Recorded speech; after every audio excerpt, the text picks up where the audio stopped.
Jon Jones goes full troll mode, updates profile pic after Aspinall's eye poke fiasco. Listen, I'm not saying Jones is watching, but he's watching. Tom Aspinall gets poked in the eye, the main event ends in tragedy, and what does the heavyweight kingpin do? He jumps right onto the gram and swaps his picture to a duck with an eye patch. You can't write this stuff. The message is clear, folks, and the savagery is off the charts. Is this petty? Sure. Is it absolutely hilarious? You bet your bottom dollar. The heavyweight division is a soap opera, and Jones is the showrunner. Aspinall's fury. What the fuck are you booing for? Give me a break. The man gets speared in the retina, the fight's a no contest, and the crowd starts raining down the boos. Tom Aspinall was incensed backstage. I mean, truly pissed off. He's screaming about complete bullshit, and honestly, who can blame him? He spent months getting ready for this. He can't see, and now he's getting booed out of the arena. This is just a brutal, gut-wrenching turn of events. You have to feel for the guy. It's a nightmare scenario. DC confirms Aspinall's eye was still bandaged up backstage after knuckle-deep poke. This is exactly the kind of detail that makes you wince, folks. DC saw Tom Aspinall afterward, and he's telling us that the bandages were still on the left eye, the one that got hammered. Forget the scratch on the right. The left one, the knuckle-deep one, that's where the real damage was. It just confirms the severity of what happened in that cage. This wasn't some minor scratch, people. This was a serious injury, and DC's first-hand account paints a very clear and very painful picture. I saw Tom Aspinall. His right eye is covered in a bandage because he cannot open it still. We're 20 minutes past the fight ending. And what's crazy about that is his other eye was the one where his hand went knuckle deep. The right side was down more. The left side was the one that went knuckle deep and really would have been hard to deal with if not for the pain he was seeing on the other side. Tom was very upset that people were booing. And then people saw the replay and were like, wait a minute, maybe we should be booing the other guy. Then they booed Ciryl Gane. Poetin weighs in on the heavyweight horror show. You know Alex Pereira is watching, right? Of course, he is. The light heavyweight champ, who's eyeing a jump to heavyweight, is taking in this entire disaster between Aspinall and Gane. What's he thinking? Is he sensing an opportunity? Is he looking at the chaos and thinking, my time is now? He's the guy who always matters, and you can bet his reaction to this mess is a big one. The heavyweight division is suddenly wide open, again.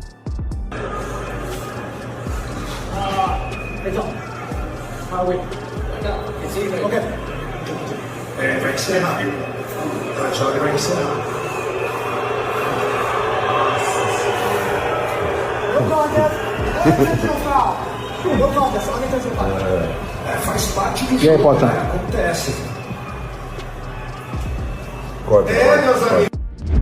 Pereira's power play. Let's make heavyweight great again. Talk about jumping in the deep end. The fight ends in that awful no contest, and Alex Pereira doesn't wait a second. He throws up a message, a slogan really, saying, let's make the heavyweight division great again. He's not messing around. It's a clear, stone-cold call-out for a title shot. Pereira just saw the whole division catch fire, and he's ready to be the firefighter, or maybe the arsonist. Either way, he's inserting himself right into the championship conversation.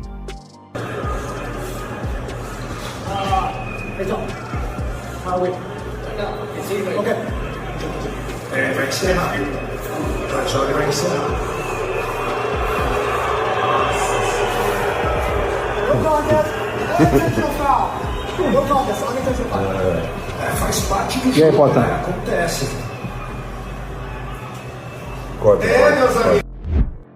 Jon Jones. White House fight? I'm in. Are we actually talking about a fight at the White House? Because Jon Jones is certainly entertaining it. Pereira makes the most wild, outlandish call-out imaginable. And Jones? He doesn't bat an eye. He accepts. This is Jones doing Jones things. Raising the stakes, embracing the absurdity, and keeping his name at the top of the marquee. A fight with Pereira is a mega fight anywhere, but at the White House? That's the stuff of legends. Confirmation. Aspinall taken to hospital, following fight-ending eye poke. The news we all feared. When a fight ends the way this one did, a devastating eye poke that immediately things down, you know it's serious. This is just an awful reminder of the brutal reality of the fight game. Forget the no contest ruling for a second. We're now talking about a significant medical concern for one of the sport's biggest rising stars. The cruel irony, Aspinall waits 454 days for this ending. It's almost too painful to talk about. Think about it. Tom Aspinall finally gets his shot after over a year on the sidelines, waiting for a division that was stuck in neutral, and his triumphant return ends with a finger in the eye just minutes into the fight. The universe has a cruel sense of humor, doesn't it? After all that waiting, all that buildup, all that talk of ducking, for the whole thing to evaporate in a freak accident, I mean, you genuinely have to feel for the poor guy. Gane breaks down. Emotion overwhelms him after no contest. People always talk about Gane's coolness, but tonight, the emotion was real. After the eye poke stopped the fight, Gane was visibly upset, completely overcome with frustration and disappointment. He came here to fight, to put on a show, and to finally get that belt, and for it to end in such bizarre, anticlimactic fashion. It's a gut punch for both fighters. The look on his face said it all. Another opportunity slipped right through his fingers. Gane's triple threat reaction: angry, disappointed, and apologetic. Ciryl Gane's mind was racing after that eye poke. He's admitting he was angry first because he didn't want the ref to stop it, then disappointed and sad, and then he felt apologetic for the people. That's the raw, honest reaction of a top-tier fighter whose entire night just got wrecked. He knew the crowd was robbed, he knew he was robbed, and he just had to live with the reality of this total disaster. The man's in a state of shock, folks. I think we started very well. I think he started very well, but I think I started very well. Because everybody knows his strategy every time he started very hard and surprise his opponent. I think we did very well. We defending a takedown, I touched him. We saw some blood on his nose. It was a really great first round, and that's why, yeah, maybe also I was a little bit disappointed, a little bit sad about this issue, but this is a sport. I was at first angry because I don't want him, I don't want from him to stop the fight. After I was disappointed, sad, and after that apologetic exactly for the people. So, Ciryl, how did you feel about the eye poke? How do you feel when your hands and your fingers touching his face? Did you feel something specific? Ciryl responded, no, I didn't feel anything specific. I didn't do it on purpose. And I know what it is to have an eye poke because when I fought Derek Lewis, I got an eye poke and I was seeing two Derek Lewis for a full round. So I know how it is. And one round during that is what the debut of the run and the rest of the run, I saw the two Derek Lewis. So I'm not gonna say yeah, he's a liar. No malice, Gane vows eye poke was completely accidental. The first thing you have to ask is, was it on purpose? And Ciryl Gane is emphatically saying no. He's on the record insisting there was no malice in the fight-ending eye poke, and he's not even going to try and call Aspinall a liar. This is a crucial moment of sportsmanship in a completely ugly situation. He knows the perception, but he's making it clear it was an accident. Now the question is, will Aspinall and the fans believe him? So, Ciryl, how did you feel about the eye poke? How do you feel when your hands and your fingers touching his face? Did you feel something specific? Ciryl responded, no, I didn't feel anything specific. I didn't do it on purpose. And I know what it is to have an eye poke because when I fought Derek Lewis, I got an eye poke and I was seeing two Derek Lewis for a full round. So I know how it is. And one round during that is what the debut of the run and the rest of the run, I saw the two Derek Lewis. So I'm not gonna say yeah, he's a liar. First of all, I'm gonna take care of myself, see my family, see my wife, see my kids, take some time for me, and then after that, I'll talk to my coach and see when it's the rematch, and we'll see what's happening. Umar's brutal honesty, why he can't match Khabib's fanatical work ethic. This is the kind of insight you never get. Umar is giving us a look behind the curtain, and he's being absolutely honest about the difference between himself and Khabib. It's the late-night runs, the fanatical commitment, the sheer will. He admits he's only forcing himself to run half the time while Khabib was a machine. It's not about physical strength, it's the psychological strength that separates them, according to Umar. It's a remarkable admission of what it takes to be the very best. Heavyweight division's absolute disaster night, Pokes, Cheeks, and Almeida. Where do you even begin with this heavyweight card? It was a disaster show, an absolute joke. You had the main event ending with a finger in the eye, Chris Barnett flashing his cheeks on live television, and Jailton Almeida putting on the least exciting performance of the year. This division is supposed to be the baddest on the planet, and tonight they gave us a comedy of errors and a technical foul. It just confirms what everyone is saying. The heavyweight division is a mess. The Eagle's advice. Khabib told Aspinall to mix wrestling and boxing. Before the lights went down, the great Khabib was dropping serious wisdom for Tom Aspinall. What was the key? Use everything together: wrestling, pressure, boxing. He knew Gane didn't have that hybrid ability. It was a clear, brilliant game plan from one of the greatest minds in the sport. Use the takedown threat to open up the striking. It makes you wonder how the fight would have played out had it continued, given that Aspinall got the master key from the Eagle himself. Focus, sometimes you use boxing separate, wrestling separate, everything. When you use everything together, wrestling, pressure, boxing, everything, because we don't have this ability. He's striker, he move, he have good football, legs, touch, you know.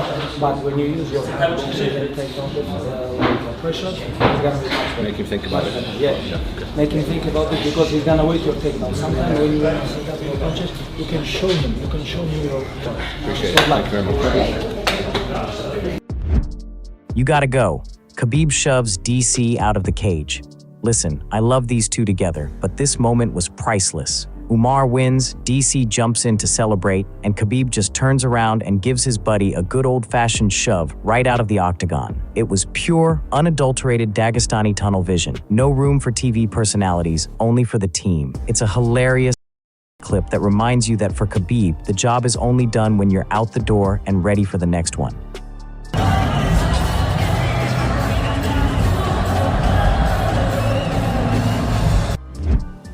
The superstar status endures. Khabib mobbed, leaving the arena. If you ever needed a reminder of how massive a global superstar Khabib is, just look at the exit. The man got absolutely mobbed, trying to leave the arena after cornering Aliskerov. This is after all the years away, after all the retirements. The crowd still want a piece of him. The sheer mania surrounding him is a sight to behold. It confirms what we already knew. He's not just a fighter, he's a phenomenon.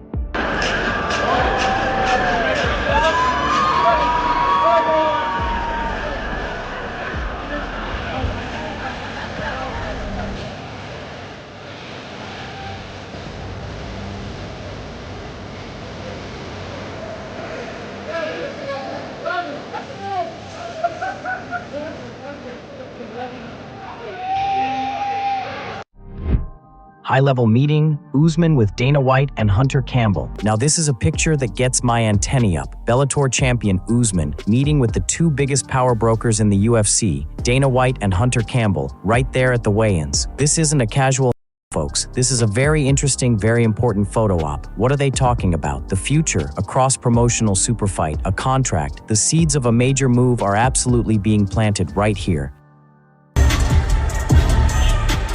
All right, now it's time to take a closer look at the two women who will share the octagon and fight for the vacant strawweight title here tomorrow night. Here is Mackenzie Dern. She's won 2 straight bonuses for both of those submissions. There it is. Mackenzie Dern! Since I was still so new to Topuria. Next fight talks. Still just rumors. But he wants Pimblett. The new lightweight king, Ilia Topuria, is telling us he hasn't had the official chat yet. Everything about his next fight is still just rumors at this stage. But here's the kicker. If it was up to him, he's skipping all the serious contenders and going right back to the one guy who gets the people talking. He's aiming for that Paddy Pimblett grudge match because, as he says, there's a history between us. That's the fight everyone wants to see, and Ilia knows it. Se ha hablado de la posibilidad de que encabeces el primer evento del año de UFC. Dana White ha dicho que es posible. ¿Qué sabemos de esto? A ver, realmente no hay nada oficial hasta el momento. No he tenido tampoco ninguna conversación de forma oficial con ellos. Todos son rumores hasta ahora. En cuanto reciba una llamada y entremos en detalles, te voy a poder decir más, pero hasta el momento la verdad que todos son rumores. Y los rivales que más suenan son Paddy Pimblett y Justin Gaethje. ¿Tú cuál prefieres? Yo ¿Yo cuál prefiero? Si se trata de mi elección, yo creo que me gustaría más pelear en contra de Paddy, porque hay una historia que nos une y yo creo que va a ser una pelea mucho más entretenida para el público, y al final del día yo compito para entretener a todo el mundo y que realmente tengan una experiencia única, y yo creo que con Paddy pudiéramos conseguir eso. Pero independientemente a lo que yo quiera, la última decisión, la última palabra viene de parte de la UFC. Topuria's target. Forget Arman. Give him Paddy Pimblett. Here's the whole story. Ilia Topuria is saying the UFC hasn't even called him about his next fight yet. He's the champ, and he's basically on standby. But he's not wasting time looking at the rankings. He's telling everyone his preferred opponent is the one with the drama, the one with the heat, Paddy Pimblett. It's the money fight, it's the bitter feud, and Topuria is smart enough to know that's the one that moves the needle. The heavyweight division is the UFC's most unserious division. Let's be honest, you can't really argue with this, can you? After the disaster of a main event, the whole heavyweight division just looks like a bad joke. It's an absolute circus. It's the division of freak injuries, long layoffs, ridiculous shenanigans, and just general chaos. It's supposed to be the most prestigious belt in the sport, but it just keeps giving us one bizarre, unserious storyline after another. They need a reset, and they need it yesterday. Prime DC, Aspinall's personal bogeyman. Now listen to this. Daniel Cormier and Tom Aspinall having a little mutual admiration society moment. Aspinall says Prime DC is the one guy who'd give him absolute fits, a nightmare he calls it. And what does DC do? He starts talking about shooting from halfway across the octagon. This is what you call a respectful, self-deprecating people. The man knows the threat he was. Also, hey man, thanks for giving me props about the fight. Even though you're kind of polishing me up fight? a little What's bit. What's when that? you go, oh, DC would have been a problem if we fought. I told you that years ago. Yeah, I know you did, but still, to say, No, honestly, you're just kind of polishing me up, and I'm I not- like that's it. not- Every now and again, somebody gotta give the big boy some love, you know. Thank you, Tom. Yeah, it's the truth. Yeah, It's the you truth. know I that. think you might have beat me up bad. No, I would have. Hey, let me tell you something. I'd have been shooting from halfway across the octagon the moment they just said fight. Guys, make sure you watch Tom this weekend. Until next time. Say what? Patchy Mix Bellator win overturned due to failed drug test. Stop the presses. You gotta be kidding me with this one. Patchy Mix's split decision victory against Magomedov back in May? Poof. Gone. The FMMAF is flipping the script and changing that W to an L because of a little something that popped up on a drug test. In a wild sport, this is a wild development, folks. Patchy Mix, the weed defense. 'Twas not PEDS, just the reefer people. And here's the follow-up, the plot twist. Patchy Mix is out here saying, hold on a minute. He's copping to the positive test, but he says it was for marijuana, not some performance-enhancing super juice. He's even throwing shade at the rules. Only in this crazy sport does a joint cost you a win.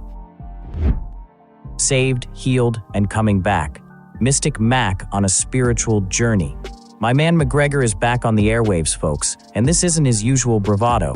He's talking about a spiritual journey, living by God's word, feeling saved and healed. He says the world is in for a treat when he finally makes the walk. Is this a new, calmer, dialed-in McGregor, or just the latest chapter in the Mystic Mac show? Time will tell. I am not here just by chance. There is a higher power, God, that dictates my journey and all of our journeys. And I live my life by God's word. And since around that time that you mentioned at the last event, I've engaged on a spiritual journey. And I'm saved, I am healed. And you know, on the back of that, the world is in for a treat. The world is in for a treat. My competitive spark that was once in my heart is now a roaring blaze. So I'm very excited. You know, I envy these men up here on this dais. They're right about to make weight, and they're to go in and enjoy and entertain and do what they were called to do, as am I called to do it. And you know, I'm eager to get back. And right now I had to dial myself in and go inward, and that I done. And I'm very, very excited to come back my own self. Let's go, Jon Jones. Let's go.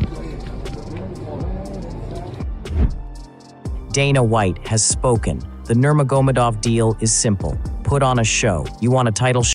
You want to be next in line? Well, Umar just had a chat with the boss man, Dana White, and the instruction is crystal clear. Go out there on Saturday and make a statement. Put on the kind of performance that leaves everyone screaming for your name next to the title. No messing around, just pure main event level dominance required. I didn't hear you. What's your it's question like it's possible to this fight contender, me and Mario. Could this fight be the contender's fight? Yes. Go out there and make it. Go out there and put on a show on Saturday that makes people go. One of these guys should be fighting for the title next. Okay, we're gonna do it. Deal. The heavyweights lock eyes. Aspinall and Gane square up in Abu Dhabi. This is what we're here for, people. Two of the best big men in the world, Tom Aspinall and Ciryl Gane, standing toe-to-toe in Abu Dhabi. You look at the size, the skill, the potential for an absolute barn burner. The stare down is done, the fight is almost here, and I'm practically shaking with excitement.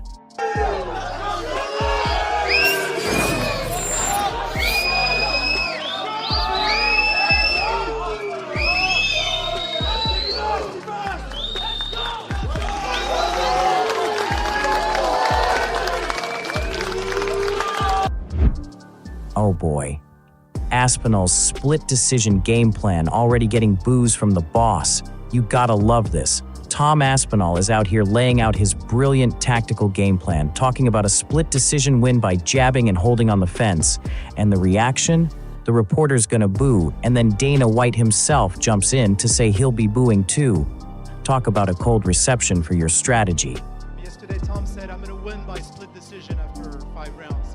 I believe this was Northern England sarcasm, but I guess not everybody did trust it. What are your real plans, Tom? Oh, that's the plan, mate. It's going to be split fair. decision? Yeah, that's the jab plan. the whole time? Just jab and hold. Jab and hold against the fence. We'll be booing then. I will too. Main event aside, what fight has your attention on this card? Look, the main event is the main event. We all know that. But forget Aspinall Gane for a second. We've got a full card of potential chaos here. Tell me, which one of these other matchups is the one you absolutely cannot miss? Which fight has the guaranteed drama, the certified banger potential? Let's hear your picks, people. Dana's rage. The boss hates Aspinall's belt vacating talk. Did you see Dana White's face when he heard this? Tom Aspinall suggesting he'd vacate his title if his pal Ilia gets a title shot. Vacate a title to avoid a friend? Dana calls it insane. You simply cannot be talking about giving up the strap because you don't want to compete. This is the fight game. He's already said that the guy that's currently ranked number 10 is his friend, Elijah. And he would vacate the title if Elijah got to a point where he was going to fight for the title. He's one of like my genuine friends. I would never. I'll vacate it and he can have his time. Fair. Really? I wouldn't fight him. No chance. There's some stuff to me that's like more important than like money and titles. You know what I think about that before you even ask me. I hate that. Many friends, relatives, name it, have all fought each other before. It doesn't determine whether you are friends with somebody or you hate somebody. You're competing against them to see who the best is, but that's his decision. If he defends the title and does whatever he does, to even think about vacating it because you don't want to compete against somebody is absolutely insane. But he's a grown man. That's up to him. Topuria's next dance partner, still a big question mark for the UFC ass. The undefeated, the lightweight champion, Ilia Topuria. Everyone wants to know who's next, and right now, the answer from the top is, we're figuring it out. The Paddy Pimblett rumors are flying, but Dana White is telling us nothing is finalized. The clock is ticking, the champ is waiting, and we all need to know who gets the call. Looking ahead to 2026, I'm going to ask you about some other British fighters. We all love Paddy the Baddy. There's talk at home that we think that he's ready to challenge for the top prize, the title against Ilia. Is that something that you're exploring for the start of next year? We're always exploring lots of different things. There's a twinkle in your eye though when you said that. Well, listen, obviously it's a fun fight. People would like to see that, but I don't know as of right now, no, we haven't made that fight. We're trying to figure out what's next for Topuria. Size matters. Volkov towers over Cejudo in the UFC's Tale of the Tape. Just a quick check-in on the sheer variety of human beings that fight in the octagon. You've got the towering Alexander Volkov at a legit 6 feet 7 inches, a giant. And then, down at the other end of the scale, the former two-division king, Henry Cejudo, at 5 feet 4 inches. The height difference is so wild, it's almost a sport in itself. Breaking. Another fight scratched from the Abu Dhabi card.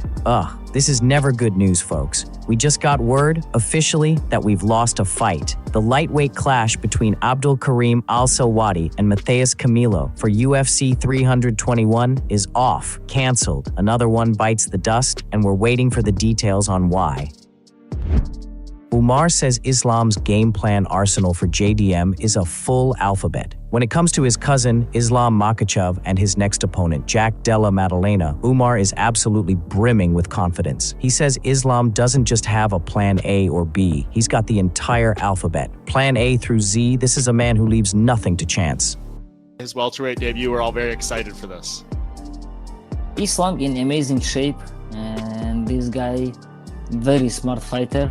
And you know, I'm his fan, and he have, he don't have just one plan for fight, and he have plan A, B, C, and like all alphabet, D, E, A, everything, like if something not he couldn't do, he gonna try other one not good, he have next plan, and he's amazing fighter, and he's amazing friend, brother, and I think he will take this belt. I think he deserves. Volkov's Russian quip, quitting drinking. When the Americans start. You gotta love this from Alexander Volkov. He's out here giving us a little cultural insight, a little jab, if you will, to the drinking habits. He says in the US, you start drinking at 21, but in Russia, that's usually when they've already quit. A nice, funny little moment of perspective. Hold up. Tom Aspinall reveals he never fights at full throttle. Now this is a nugget. Tom Aspinall, the interim heavyweight champ, is telling the world he has another gear. He says if he's mentally preparing for 5 rounds, he is absolutely not fighting at full speed. Imagine what this man can do if he ever truly pushes the pedal to the floor. I never start, honestly, I promise you now, I'm going full speed in my fights. Never. You're not. I'm always thinking. My dad says something to me. Last thing he says, just move around, just enjoy it, just take your time, and that's what I do every single time. I'm not going full speed at all. I'm far from it. So every time I'm thinking, I've got to hold some back because we're going to go 5 rounds. I've got that in my mind all the time. So we'll find out. I don't know. I can't. The Topuria effect. Ilia scarves are now sharing real estate with Ronaldo. We are seeing something special, people. Ilia Topuria's fame has officially crossed over into the football-mad streets of Spain. His scarves are being sold right next to the jerseys and merch of Kylian Mbappe and Cristiano Ronaldo. The man is a megastar, and the UFC needs to get a card over there like yesterday. DC pulls Tom Aspinall aside for a heavyweight huddle. This run could be crazy. You want to talk about a true, pure Cormier moment? Forget the broadcast booth. He's got Aspinall pulled in close, conspiratorially, and he's whispering the roadmap to greatness right into the man's mic. The words crazy are floating out there, a promise and a prophecy, and then DC just casually drops a stray shot on poor Volkan Ozdemir on the way out the door. This is the stuff you don't hear, folks, unless you're really listening. These matchups in this division, like what type of run you can go on. Yeah, I know. You go crazy. You can change your life. Yeah. Because what is Outman is fighting certain Chilton can't fight. Who do you think's going to win? Chilton, I don't know. I think Volkov, probably. Yeah, but even him, or you beat him in the first round. It can crazy. Yeah. Bro, you're on the verge of some crazy I appreciate it. Keep working hard though. You gotta keep working hard. Thank you. I will do. Listen, I'm working harder now than I ever was. When things like that, doesn't come around often, right? It's like when I got to fight Volkan. I had to defend the belt against Volk nose in the mirror one time, man. You couldn't believe you looked. And I won the lottery, son. Well, they were like, hey, man, we think you get to fight Volk. And I'm like, yeah. I'll take it. Mini Diaz makes her WWE debut, hits the iconic flex on Raw camera. I'm not gonna lie, I saw this and I had to stop everything. You've got Nate Diaz's daughter, young out there at Monday Night Raw, the lights are on and the camera swings by. And what does she do? She doesn't wave, she doesn't smile. She hits the signature, 2 hands up, don't be scared, homie Diaz flex. The apple, my friends, does not fall far from the Stockton tree. Unbelievable.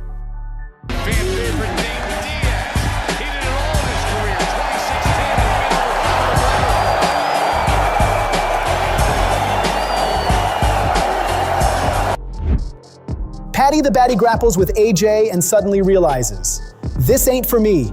Wait. Paddy Pimblett is doing a bit of business with Anthony Joshua, the massive heavyweight boxer, right? They're rolling, they're on the mat, and I'm sure it's all good fun until Paddy has a moment of clarity, a full panic-stricken epiphany. You've got a world-class athlete suddenly thinking, hang on, I'm a lightweight. This cage, with this man, hard pass. This is the reality check we all needed, filmed by Under Armour of all people. If I was fighting you, I wouldn't want to be out here getting my head jabbed off. I'll go single leg, I'll lift your leg up and then rotate my hips. You're not going to just lie there, you're going to try and get up. I take you back, so I control your wrist. Other arm comes around your head and I put my chin over it and then just... It goes tighter? Yeah. That's mad, isn't it? If you'd done that properly, I reckon I could get out. First time I've been in a cage, I just said to myself, this ain't for me. The aim of the game is to try and tap the shoulder like so. If you tap me, I owe you 1 burpee. Can't even reach his shoulder. He's just got to do that like his little brother. Cages. I've got to be with him, he's massive. I'm good in there. Buddy, good man. It's like shooting a takedown, I've got one over on you here.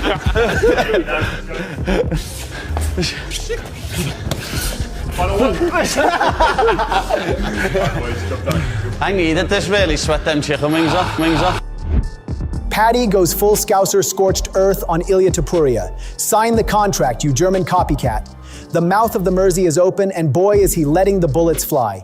This is Paddy Pimblett at his most volcanic, pointing the finger at Ilia Topuria and saying, essentially, you owe me your career. Then the social media drama, the bot followers' accusations, but the real haymaker, calling him a German and not a Georgian or a Spaniard. This isn't just beef, folks. This is a full-on geopolitical food fight, and I am here for every single second of it. I thought I was going to fight Justin Gaethje in Abu Dhabi in October, but he's sitting out. There's no one really else for me to fight apart from Ilia Topuria, so hopefully that fight gets sorted. I think it would have been sorted by now if he would have signed the contract, but he's stalling. He's another one, he talks a big game behind the camera, but then when it comes to the contract being in front of him, he won't write his name on it. You know, there's other people probably you could say more deserving than me, but give me the title shot. We'll do one of the biggest fights that the UFC's ever seen. We don't like each other. We genuinely do not like each other, it's not an act. I will inflict pain on his life. Now it's coming to actually signing the fight on the dotted line. He's not doing it. Step up, Ilia. Stop being a chorizo, be a man. You know, no one would know who Ilia Topuria was if it wasn't for me. He made himself famous off the back of my name. He wouldn't even be a champ now if it wasn't for him jumping on my coattails. And now he thinks he's too good to fight me. He's not even from Madrid. He's not even from Spain. He's from Benidorm. He's fake. He's so fake, like half of his followers. Half his followers on Instagram are bots. He's just a McGregor copycat, and I'm getting sick of him. He's a German. He's not even Spanish, he's not even Georgian. He was born in Germany, he's German. Paddy Pimblett's new target, the title. No one left to fight, except the contract stalling Topuria. So we're being told that the plan was Paddy versus Gaethje in Abu Dhabi, a massive legacy-defining fight. But no, Justin Gaethje decides to take a seat, and now Paddy is out there, microphone in hand, saying there's literally no one on his level left. So he's jumping the queue and demanding the belt. The only obstacle, according to him, Ilia Topuria, who's apparently got his pen out but is just not quite signing on the dotted line. The plot thickens, people. Jon Jones puts a terrified Ryan Garcia in check. You only box, right? This is peak Jon Jones intimidation, the kind you can't fake. You've got Ryan Garcia, an absolute star, standing nose to nose with the heavyweight GOAT, and Jones just leans in with that look, that knowing, champion-level gaze, and asks the most loaded question possible. You're just a boxer, right? And judging by Garcia's reaction, he was questioning his entire life's path in that moment. That's the power of bones. John, get over me. You know you only. Nah, I don't need that handshake. I don't need that handshake. You know you only boxing, right? That's fine. You know you only boxing. Oh, get off me. Okay, that's cool. Get off me. Kinda. You light, boy. That's funny. You light. A leaner, meaner Ciryl Gane is ready for war at UFC 321. Look, you hear it all the time. Best shape of my career. But when it's Ciryl Gane, a man who, let's be honest, has sometimes looked like he just rolled out of bed to fight, and he's getting that kind of praise, this is a serious indicator. The technical marvel, the dancing heavyweight, is finally putting it all together in the gym. This isn't just a fight, this is a statement at UFC 321. Pay attention. The heavyweight's new look, first peek at Tom Aspinall's custom UFC threads. The custom shorts, the ultimate marker. You're no longer just a guy on the roster. You're a headliner, a brand when the UFC lets you put your own name and logo on the fight gear. And here is Tom Aspinall, the man carrying the torch for the UK heavyweight division, getting his own bespoke look for UFC 321. Does it make him punch harder? Probably not. Does it make him look the part of a future champion? Absolutely.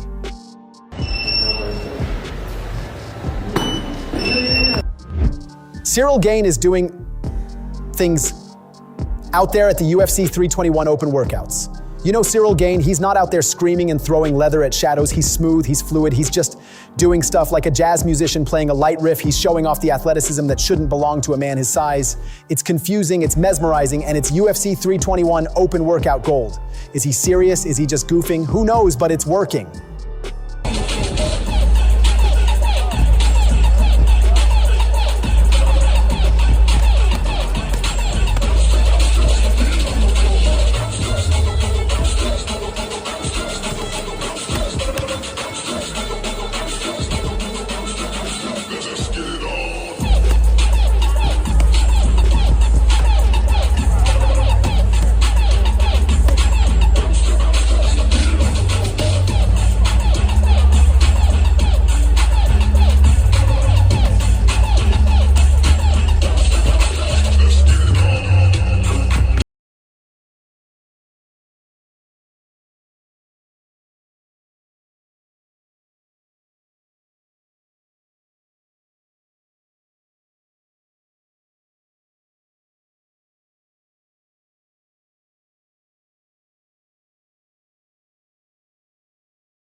Heavyweight blur, Tom Aspinall's insane hand speed on display at UFC 321. This is the whole package, folks, and this is why people are so high on Tom Aspinall. It's not just the size, it's not just the technique, it's the fact that a man that big is moving his hands like a lightweight. He was showing off at the UFC 321 open workouts, and the speed on those mitts, the pop, is genuinely shocking. If you blink, you'll miss the knockout.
On this day, Islam Makhachev's lightweight reign of terror began. The GOAT story continues. 3 years ago today, Islam Makhachev wasn't just winning fights, he was ending streaks. First, he takes out Charles Oliveira and his 11 wins.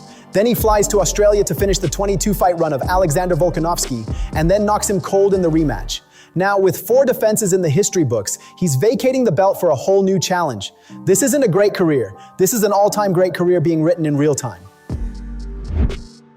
Bo Nickal's ego check. The star prospect is happy to fight on the prelims. Remember when Bo Nickal was talking all that talk, calling out the division's biggest names? Well, he's had a little reset. He's talking humility now. He says, I was arrogant, and now he's just happy to be there.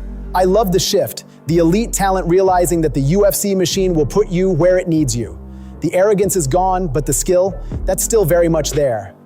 I remember the specific instance. You asked me, if I was going to be on the prelims, and I kind of scoffed at it, and that was a little bit, in my mind, I think I was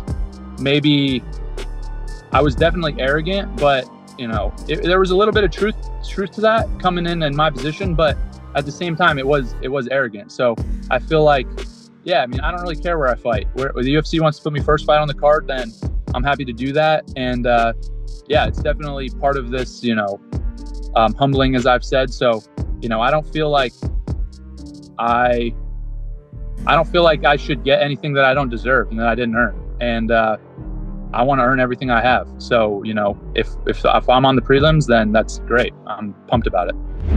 The clock is ticking. Oleksandr Usyk announces retirement age and new path to training.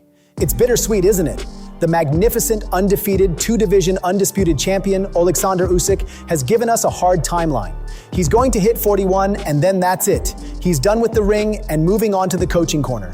He's 38 now, so we've got a countdown, folks, on one of the greatest technical boxers in history. The final chapter is being written. Who gets the privilege of sharing the ring for his final masterpiece? Merab Dvalishvili's confession. I just copied Volk's homework to beat Jose Aldo. This is incredible. And so Merab Dvalishvili, he's not going to tell you he reinvented the wheel. He's telling you straight up that he treated Alexander Volkanovski's fight against Jose Aldo like a user manual. He saw the blueprint, he studied it, and then he executed the plan to perfection against a legend. The ultimate compliment and a hilarious admission of tactical genius. Oh, okay, come on. Oh, look what he's doing. I appreciate that. Thanks, mate. Just for me? I appreciate that. Brother, you're a legend. To be honest, when I was fighting Jose Aldo, I look how you beat him. Oh, okay, you watched the video. I'm sorry, Jose, but... Well, now I feel like I have to do that as well, you know what I mean? We're going to do No, it's not, brother. I just beat the You did that just for me? I just beat this color guy. This doesn't count, man. The retirement U-turn, Jalen Turner is back to fight Edson Barboza at UFC 323. Wait just a minute, didn't we all just hear that Jalen Turner was hanging up the gloves? The tarantula was out, and now the news breaks. He's back, the retirement lasted maybe 5 minutes, and he's taking on the all-time great kickboxer Edson Barboza at UFC 323. You simply can't make this stuff up. The man couldn't stay away from the fire. Umar quotes Manny Pacquiao, slams Topuria's arrogance, pride will be humbled. Oh, here we go. You've got Ilia Topuria running his mouth, telling Islam Makhachev to go herd sheep if he loses to JDM. And who steps up to deliver the cold-blooded, philosophical clapback? Umar pulling out a quote from none other than Manny Pacquiao. That is a level of high-clank shade I can appreciate. This rivalry is getting deep, personal, and profoundly dramatic ahead of UFC 321. Илия Топурия недавно в очередной раз жестко высказался в адрес ислама. Ისლამი თუ დამარცხდა, დაბრუნდეს დაღესტანში, თავის ფერმაში. თუ მოიგო კიდე, წყალსა ხო? ხო, წყარი მომწყესოს.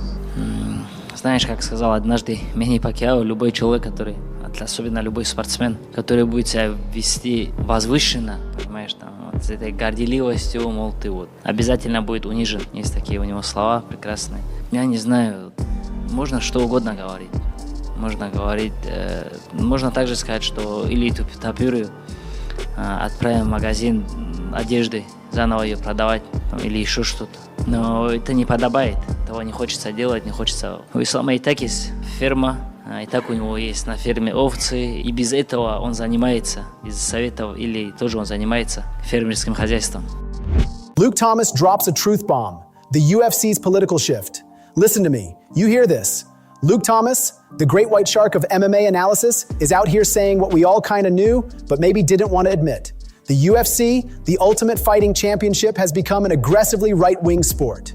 A political shift has happened right before our eyes, folks. Is this why all the drama, the spectacle, the whole thing feels like it's cranked up to 1,000? Unbelievable. Dude, like, let's just be honest. It's become an aggressively right-wing sport. And I bring this up to say, some people will like that. Some people will not like that. I'm not trying to tell anybody they don't have to like that if they in fact do. And in fact, what I'm quite aware of is even if I did, they wouldn't listen. It's not really about that. And it's not just because someone has a separate set of politics that make them, believe it or not, I have actually just endless people in my orbit who don't share my political opinions on a personal level. It's not even that. It's just that it has gotten to a point where they'll espouse things and say things and then do things that I just don't rock with. And it makes it a little bit harder to for me to personally connect to their stories. But I want to be very clear about this. That's different than me saying you shouldn't do that. That's not what I'm saying. Got it. I only live for myself. That's what I mean. Gotcha. Okay, I'm not gonna lie to you. I was like kind of getting lost there, but then once you kind of brought it home, sorry. I was like, no, it's fine. You know, the beautiful thing about, like, you know, you having your platform, I have my platform. You know, somebody else has a platform. They can follow somebody's story. If somebody does something that you don't agree with, you're like, fuck that guy. Like, I'm not gonna follow his story. I mean, why the fuck? I mean, sometimes I do it. Like, I'll be like, I don't really, you know, is he a good fighter? Let me give you an example, if I may, Demetrius. So, please, for example, please again, this is just living for me. Yeah. This is how everybody needs to live. It's not it. Ilia Topuria as an athlete is like, I mean, I can't miss for me. Like, when he's fighting, it's like, let's fucking go, right? Because it's going to be big stakes. And, you know, more often than not, he's going to do something that is probably going to be spectacular one way or the other. He's just important, and I can't wait for his next fight. However, you know, getting out there and praising the Nelk boys for a disaster of an interview with a guy wanted for war crimes put a bad taste in my mouth. So that kind of thing, it makes it a little bit of friction for me. Mighty Mouse and Luke Thomas say the UFC is being cheap on the talent. Are you serious with this? Mighty Mouse and Luke Thomas say the UFC is being cheap on the talent. Are you serious with this? Demetrius, Mighty Mouse, Johnson, and Luke Thomas are laying into the UFC for being cheap? Yes, cheap. They're talking about a $20 million tournament with killers like JDM, Islam, Shavkat, Sean Brady. A blockbuster event the UFC could absolutely afford. They're sitting on money, folks, and the stars are begging for something bigger. Listen to me. The talent is right there, the fans are ready, so what's the deal? Pay the man. For MMA previously and now is nowhere near it. You've got the money to come up off your pockets a little bit and really make it worth it. Like, I mean, how cool would it be, you know, I'm just going to make this up, to have, imagine you had like at welterweight, right? You had JDM and Islam and Shavkat and Sean Brady and blah, blah, blah. And you did I'll make something up. You did a $20 million tournament. Like, this would be awesome. And you could easily afford it. It's not like I'm asking them, right? But this is not like, you're not asking Strikeforce at the end of 2011 to do this. You're not asking Bellator at the end of their run. You're asking the people that are now getting gobsmackingly rich off of this to, it doesn't have to be where we're actually wondering whether these guys think it's even worth their while anymore. Yeah, but here's the thing. They don't have to. They don't have to do that, right? Because we're about to get JDM versus Islam. We're about to get it, right? Yes. And then eventually we'll probably get Shavkat versus JDM or Shavkat versus Islam. We're going to get it. And, you know, when I sit here and we're vibing out and I sit here and we talk about this, the only way things are ever going to change is if athletes say, no, I ain't going to do that. They're not going to do that. I ain't going to do that because, and I think the reason why they're not is because, you know, for me, coming from a background where I was making $10.76 an hour, working 40 hours a week, and I get the opportunity to go to Vegas and fight and make, you know, at the time, 5 and 5, you know, 10 G's. And, you know, if I beat him, I get, 7 and 7, etc. Right? I think there's always going to be somebody out there willing to fight for cheaper. Israel Adesanya's wild new drink is the Kirk You gotta see this. You absolutely cannot make this up. Israel Adesanya, the last style bender, just dropped the wildest thing I've heard all week. He's got a new custom drink, the Kirk. He's holding up a glass with a bullet in it and making a black joke, referencing Chappelle, Oprah, the whole deal. What in the world is he putting in this thing? Unbelievable. Want to hear a black joke? Okay. That is the name. God's people. All right, black joke. I call this the Kirk. You know why?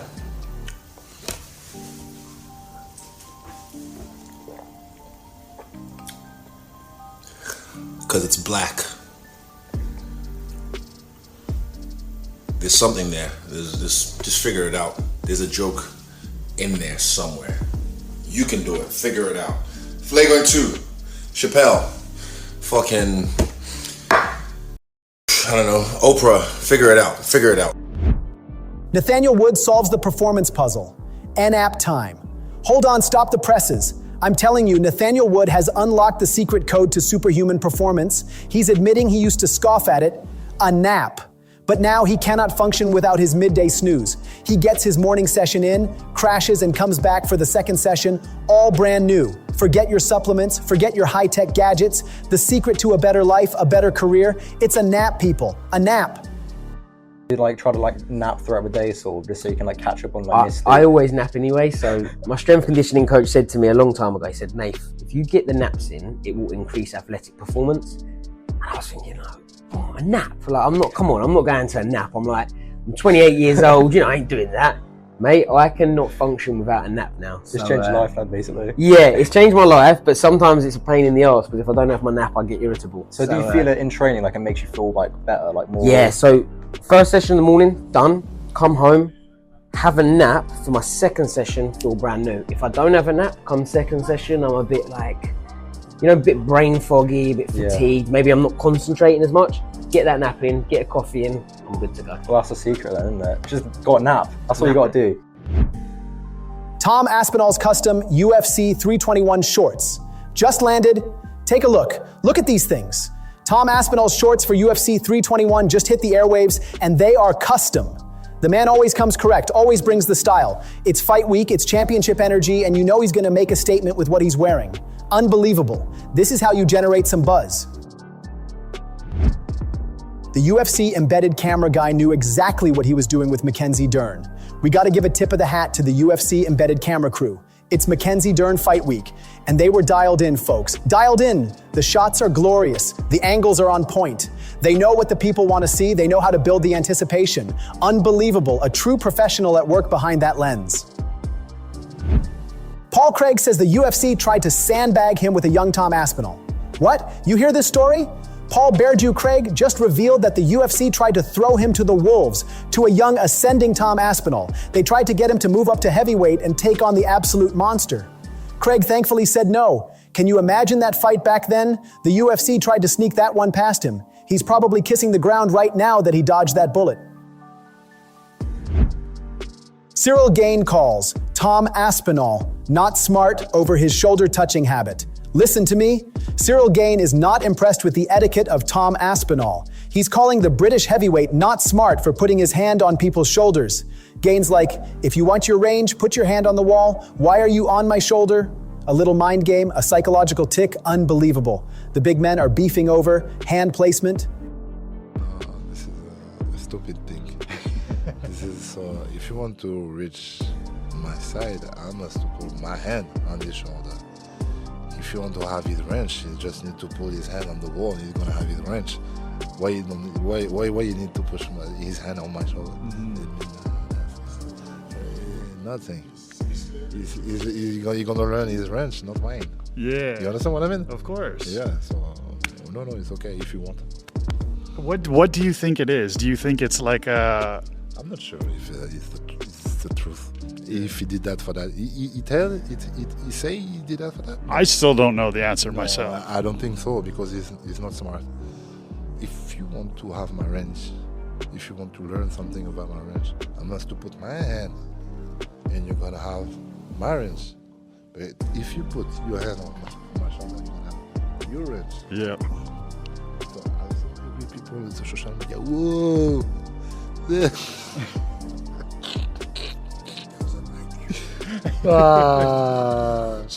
Then like you is so smart, but no, brother, you so stupid. So yeah, that's funny. That's funny. That's very funny. Khabib went off on Usman over a missing coffee. You hear this, man? Khabib is letting Usman have it, and it's all over a missing cup of coffee. Where's my coffee? He roars. You only think about yourself. You'd think he'd be mad about a bad training session, but no, it's the lack of caffeine. Unbelievable. Even the great ones are fueled by that Java drama. I have a question for him. Yes. Where's my coffee? Why you only think about yourself? This Is he taking your coffee? Real coffee. Real coffee? But he never bring coffee for me. What is this coffee? You think I don't deserve? Never say never. Never say never? One day you will be better. You'll bring him coffee?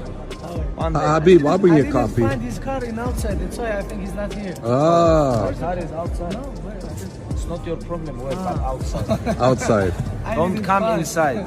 It's outside. But I didn't. The heavyweights collide. Tom Aspinall and Usman link up. Now this is a photo op. Tom Aspinall meeting with Usman, the British heavyweight star and the dominant lightweight champion.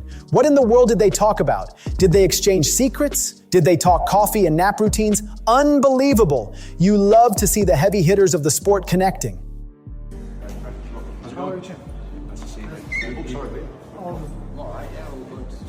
Good luck.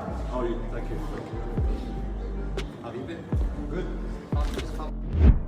Brendan Schaub says Aspinall must go Gane in under 2 minutes to silence the haters. You gotta listen to this. Brendan Schaub is out here laying down the most ridiculous high-stakes benchmark ever. He says Tom Aspinall has to beat Ciryl Gane in under 2 minutes and do it more impressively than Jon Jones, under 2 minutes. That's the only way to silence the critics, he says. Unbelievable. The pressure cooker is boiling over for Aspinall, according to Schaub. The marker here is win. Of course, dude, you're heavily favored. No. Of course you got to win. You have to do it more impressively than Jon Jones did, because this is the only opponent you guys have in common that now the public can go, okay, well, they did fight this guy. Jon beat him in, I think, 2 minutes. Choked him out in 2 minutes. Tom not only has to, imagine this pressure, Tom not only has to beat Ciryl Gane, who's an absolute French nightmare, but he has to do it more convincingly than Jon Jones. He has to do it faster and more impressive. So whether it's a knockout right away or he takes him to the mat right away, you have to beat him in under 2 minutes and go. Unfortunately, that's what Tom's dealing with. That's what Tom's dealing with. It sucks. Mighty Mouse takes a grappling lesson and gets tapped twice by Mikey Musumeci. Hold on, stop the clock. Demetrius Mighty Mouse Johnson, the legend, stepped onto the mat with the grappling genius Mikey Musumeci and got submitted, not once, but twice. Even the best in the world can learn a painful lesson. It shows you the level of that BJJ game. Unbelievable. Respect to both these warriors.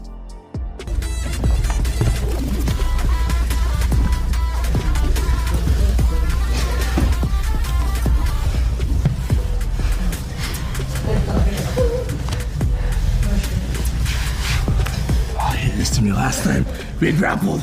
That's right. Fuck.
Sean O'Malley and MMA guru roast. Henry Cejudo's retirement antics. Again, are you serious with this? Sugar Sean O'Malley and the MMA guru are back, and they're laying into Triple C Henry Cejudo's retirement claims. Sean's joking that he's damn near bankrupt, and the guru's saying he only does it to make people care, and they just don't. Unbelievable. The man retires and unretires more than any other fighter. Which one is it, Henry? Okay. Garrett, the producer here, saying that Henry's saying he's going to retire for the 16th time after this fight. What do you think about that? I think, personally, I think Henry is, damn near bankrupt. He's like, fuck UFC, give me a fight, please. That's, I won't say where I heard that from, but close sources. I think Henry Tim Cejudo told me. does the retirement thing. Joke, sorry. You know some close sources, I know. I think Henry Cejudo does the whole retirement thing to sort of like make people care. And then they just... Yeah. Then they just don't seem to care, and then it just sort of falls flat. You know? It doesn't seem to work. He's done it a few times. He's tried the eye poke, he's tried the fucking retirement. Yeah. That was the biggest mistake ever, because I feel like if he stayed champion when he should have, he could have picked up a whole lot more legacy. But nowadays, with Merab, He needs to pick up ahead. a couple more inches of legacy anyway. Dustin Poirier admits retirement is hitting him harder than he thought. Listen to me. This is real talk. Dustin the Diamond Poirier is admitting that stepping away from the Octagon, his retirement, is a lot harder than he ever imagined. He misses it. He's processing it. He's just trying to get into a better flow. Unbelievable. It shows you the grip this sport has on these athletes. You can take the fighter out of the fight, but you can't take the fight out of the fighter.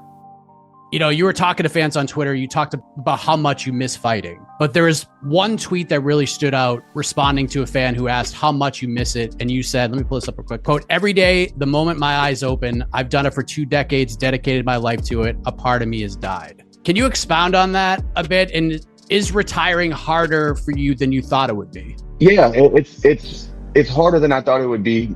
I thought it would be a relief. Like when I finally put the gloves down and I don't have this weight on my back or this cloud over my head of getting better or what's next. There's another fighter training to compete against me. That's been like that in my mind for 20 years. I thought it would be a relief and an exhale and life would begin in a different way. But it kind of hasn't yet. Maybe I'm still processing. Maybe it's going to take more time than I expected. But when you do something for this long and dedicate your life to it, every day I was waking up with a fire under me, trying to be a better fighter, get in better shape, learn new tricks, ask questions. It was a journey of, I was finding out a lot about myself, but finding it out through martial arts. And then one day you wake up and it's just not there, but the fire's still there, but the fact that I'm not going to get to do this again and anytime I've ever lost in my career, I've always righted the ship. I've always put things back in the right direction. And now walking away from this, I know that was it. Like I don't get a chance to right this ship anymore. I don't get a chance to put my hands in the air again. It's just I miss it more than I thought I would. And I'm still processing it all. I think day by day, time heals all, but I'm just hoping I get into a better flow. I've been just really trying to keep my mind busy, staying busy doing things so I don't have time to sit around. But God, I got to tell you, man, the days are long when I'm not waking up, training, coming home, training again, doing road work, it's a way of life. It's not just a sport I competed in. It was the way I lived my life. And I'm still processing. Yeah, it seems like short term, it's tough, but long term, you seem content with the decision. I am curious after reading those tweets, is there anything that could get you back in for one more? Like the White House card, that is a one-of-one significant event that I'm sure you've seen the renderings. It looks absolutely bananas. Could that do it, or there's nothing, no chance? I mean, my wife and my family really doesn't want me to continue fighting. And, the way that last fight was obviously premeditated. We had the time to set things up and do these videos and display parts of my career that people might have forgot about, or when I was a younger fighter, showing the clips to the audience and stuff. Like, how could I ever, and it was at home in Louisiana, how could I ever do that again? It's like, it was such a perfect send-off. I'd be doing myself a disservice by coming back, but I would never say never, but it would take the perfect circumstances and everything for me to ever put a pair of gloves back on and fight somebody. Alex Pereira got caught speaking English, and it was glorious. You can't hide forever. Alex Poitin Pereira, the scary stone-faced champ, got caught red-handed speaking English. They've been trying to keep this a secret for years, but the man let a few words slip. He just had one thing to say: Don't ever let them know. Unbelievable. He's not just a knockout artist, he's a secret polyglot. You understand a little bit? You speak slow, I understand. You speak fast, for me it's difficult. Like this, don't ever let them know you speak English like this. Thanks for watching. Smash the like button. Don't forget to subscribe.